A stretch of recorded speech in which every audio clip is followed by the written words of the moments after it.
Bienvenidos mis campiñuelos y campiñuelas a la cabaña del druida Hermandad, la orden de la ermita de la Campiñuela.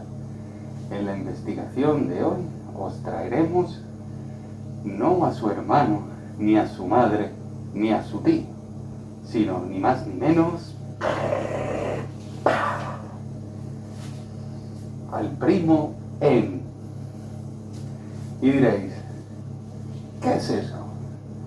Pues eso queda bien documentado en alquimia desde el libro La vida de Paracelso de 1985 por Frank Hartmann, en la que describe cómo el médico Lefebvre, que era un ilustre médico de la corte real de Luis XV, consiguió divisar un primo ens, definiéndolo como la materia prima por excelencia, la primera materia, la tierra fértil.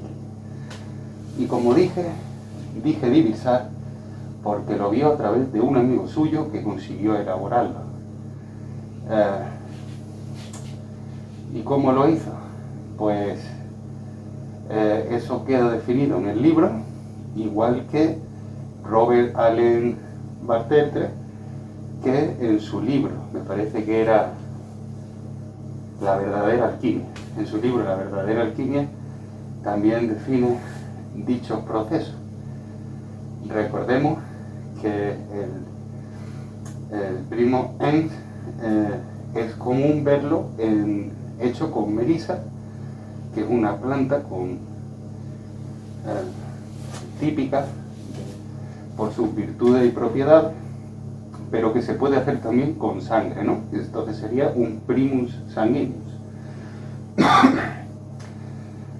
De ser así, recordad que la sangre del susodicho que se elige, ya sea animal, una persona, o cualquier historia que os traiga, que queráis traeros entre manos,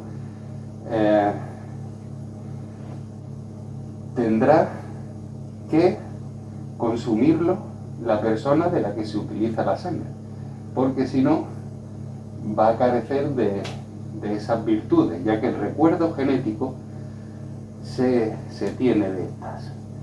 ¿Qué quiero decir con el recuerdo genético? Porque esto era también denominado el art ons. ¿Y qué quiere decir un art ons? Pues el arte de las sales con genética. Es decir, que se pensaba que haciendo todos estos procesos que vamos a investigar y que vamos a hacer paso a paso, se obtenían las sales de la genética en cuestión.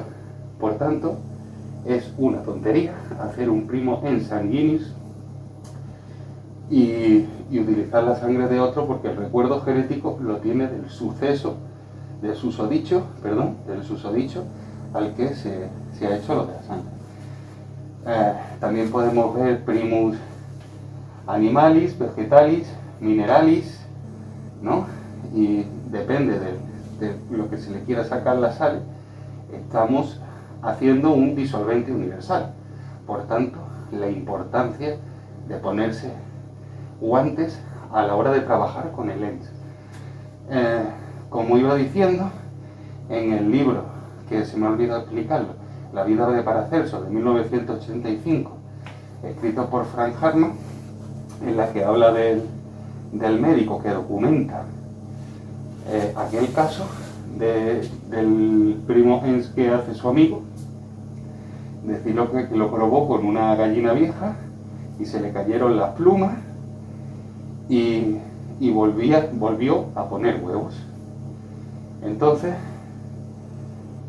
como todavía le sobraba del extracto, que como ya veréis, siempre se puede sacar más, porque a partir de esas sales generan una humedad que es el en el que se puede trabajar continuamente con él. Entonces volvieron a hacer otra tanda y lo probaron con su empleada, que era una mujer anciana, y le pasó exactamente lo mismo. Empezó a perder las uñas, empezó a caérsele el pelo y rejuveneció de tal forma que volvió a menstruar.